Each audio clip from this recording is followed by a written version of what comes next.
Mari membahas tentang bagaimana kita bisa fokus pada hal-hal baik dalam hidup. Alkitab berkata, "Aku memberikan padamu baik dan jahat, berkat dan kutuk, hidup dan mati, pilihlah kehidupan.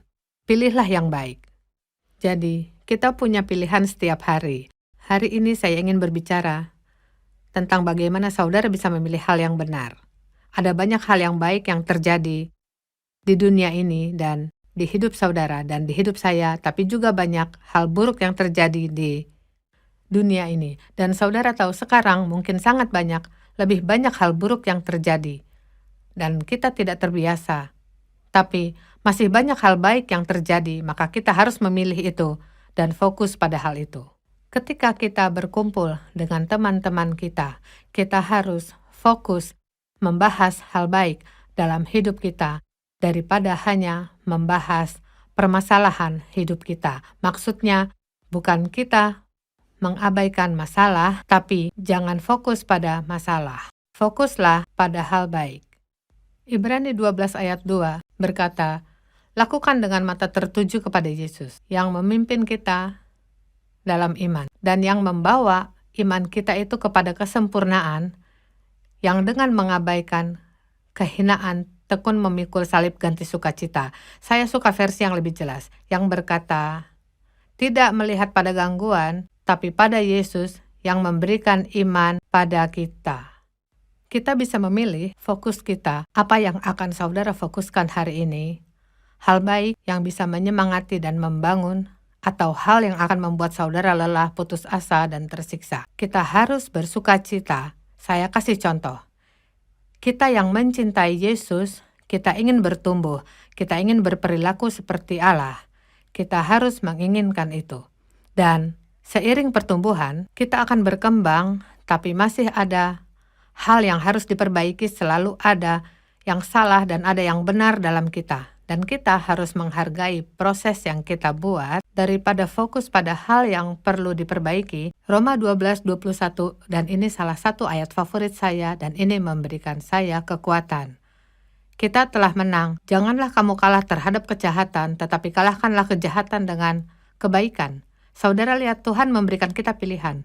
Bagaimana respon saudara ketika saudara mengalami masalah? Apakah saudara akan mengeluh terhadap masalah? Atau apakah saudara akan mengalahkannya dengan cara melakukan kebaikan untuk orang lain? Saya percaya berjalan dalam kasih adalah bentuk termulia dari peperangan rohani yang bisa kita lakukan. Jangan biarkan kejahatan menang, tapi kalahkanlah dengan kebaikan. Saudara tahu kalau ada ruangan yang sangat gelap dan saudara masuk dengan membawa lilin, kegelapan itu akan kalah. Itulah yang dinamakan baik dan jahat. Memang ada hal buruk, tapi itu tidak lebih kuat dari hal baik. Karena apa yang dimiliki Tuhan lebih kuat daripada yang dimiliki oleh iblis. Saudara tahu ada cerita dalam kitab Lukas 15 tentang anak yang hilang. Tapi cerita itu bukan hanya tentang anak bungsu, tapi juga tentang anak sulung. Terkadang kita berpikir kita menceritakan kisah si anak bungsu, seorang yang masih muda yang meminta bagian warisan dari ayahnya karena ia ingin pergi keluar kota dan hidup sendiri dan melakukan yang dia mau. Dalam kisah, si anak bungsu meminta bagian warisan saat ayah masih hidup, sama dengan berkata, "Ayah, aku mau ayah mati." Itu perilaku yang sangat tidak sopan. Tapi ayahnya menuruti kehendak anaknya, dan anaknya pergi ke negeri yang jauh dan menghabiskan hartanya untuk mabuk dan perempuan, dan akhirnya dia kehilangan semua harta yang ia miliki, dia menjadi miskin, dan kemudian bekerja untuk peternak babi.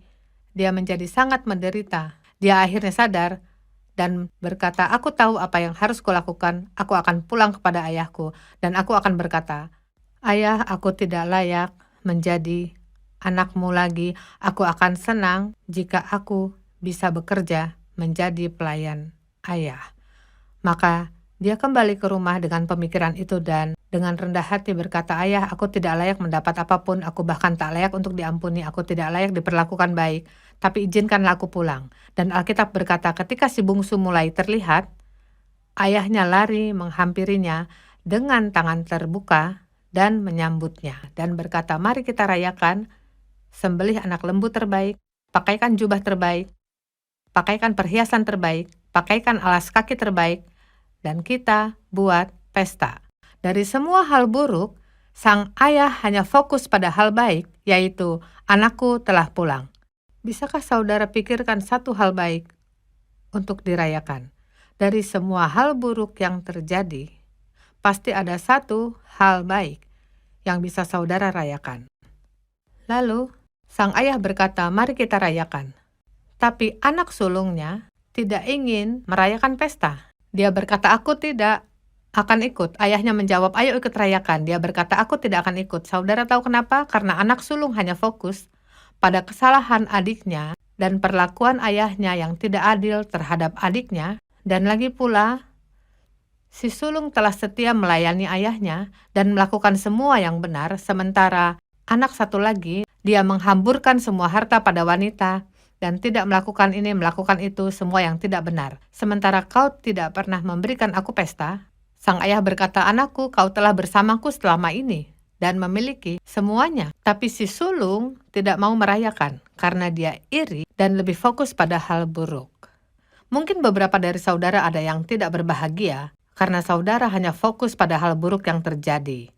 Semua hal buruk tentang pasangan saudara, semua hal buruk tentang anak saudara, semua hal buruk tentang pekerjaan, semua hal buruk tentang rumahmu, tetangga, teman saudara. Saudara tahu, bersikap buruk akan menghancurkan hidup. Saudara tahu, dalam Alkitab, Tuhan tidak menyarankan, Tuhan menyuruh kita merayakan. Mujizat pertama yang Yesus lakukan adalah menyediakan kira-kira 250 botol anggur yang bagus untuk pesta. Maaf, saya harus renungkan hal itu dan tetap mengejutkan saya. Dari semua hal yang bisa ia lakukan, ia memilih untuk membuat pesta itu lebih bagus. Yohanes 10:10 berkata, pencuri datang untuk mencuri, membunuh, membinasakan. Kata Yesus, aku datang supaya mereka mempunyai hidup dan mempunyainya dalam segala kelimpahan. Tuhan ingin kita hidup bahagia. Tapi kalau saudara menunggu masalah hilang untuk bersukacita, maka saudara tak akan bersukacita. Apakah saudara menikmati semua pemberian Tuhan di hidup saudara? Saudara bahkan tidak sadar akan apa yang saudara miliki sebagai berkat Tuhan dan fokus hanya pada masalah. Saudara tahu, kalau saudara lebih sering merayakan apa saja yang saudara nikmati, mungkin hanya duduk dengan secangkir kopi, apapun itu, kalau saudara tidak pernah merayakan sesuatu, hidup saudara akan penuh dengan kemarahan, penyesalan, dan yang akan saudara lihat adalah hal-hal buruk. Perayaan membuat semua hal dalam hidup kita seimbang. Dan jangan lupa untuk merayakan dan fokus pada hal baik dalam hidup. Fokus pada hal positif dalam keluarga saudara. Hal baik tentang suami saudara. Hal baik tentang istri saudara. Hal baik tentang anak-anak saudara. Hal baik tentang pekerjaan, setidaknya saudara punya kerjaan. Saudara tahu kalau suami saudara memberi lebih perhatian pada saudara, mungkin ada perempuan yang ingin memiliki pasangan untuk mendampinginya. Sangat banyak dalam hidup kita yang bisa kita syukuri dan rayakan dan bersukacita, tapi kita perlu memperhatikannya.